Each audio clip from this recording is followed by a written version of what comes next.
Ngayon lang ako nakakita na kapag may kinasal, invited buong bayan. At dito sa Itbayat mismo, sobrang haba ng pila. Kasi yun, ganito haba yung pila. 2 baka ata yung kinatay nila para mapakain yung buong bayan. Kuya, para saan tong plastic? Ilalagay dito yung togat yung punong. Ah, wow. Yan sa dinala ko ni Kuya. Kilala mo ba yung kakasal, Ako Kuya? si Filomeno Si, ano? Garcia.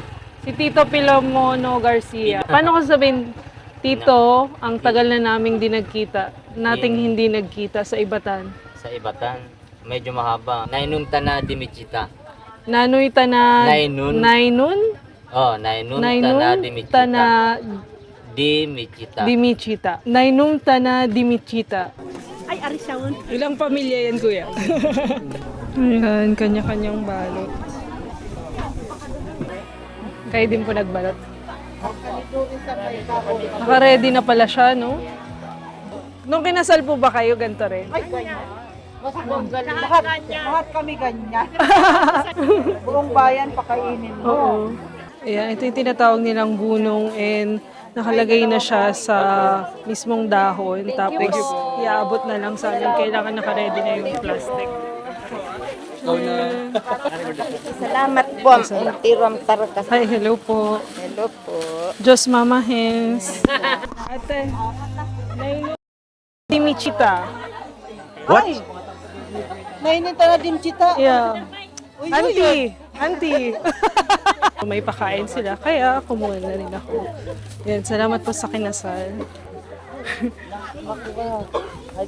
Ang dami, oh. Nakuha natin sa handaan, which is yung traditional Ibatan food. So, bakit 3 yung binigay niya sa akin? Ito yung tinatawag nilang abata, dahon siya dito. And ang tawag sa meal is bunu. Tapos ito yung karne natin at saka meron din siyang baka. I think asin lang yung ingredients niya. Tapos ito na yung dinuguan. And then meron tayong kanin dito na made with turmeric. So, tatry na natin. I think magkakamay ako. Ito yung binigay nila sa akin. Ito yung taba.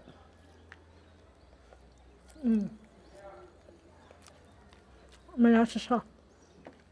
Hindi ko alam kung ano to, kung ito ba yung kanin. Ito yung sinasabi na gawa daw sa saging. Hindi ko alam kung baka ba. Parang may halo siyang ketchup. Masarap talaga pag libre. So, ito pala yung kanin. Kaya pala 3 dahon yung binigay sa akin. Shinan, yellow rice. Ngayon wala na akong ulam kasi kinain ko na siya.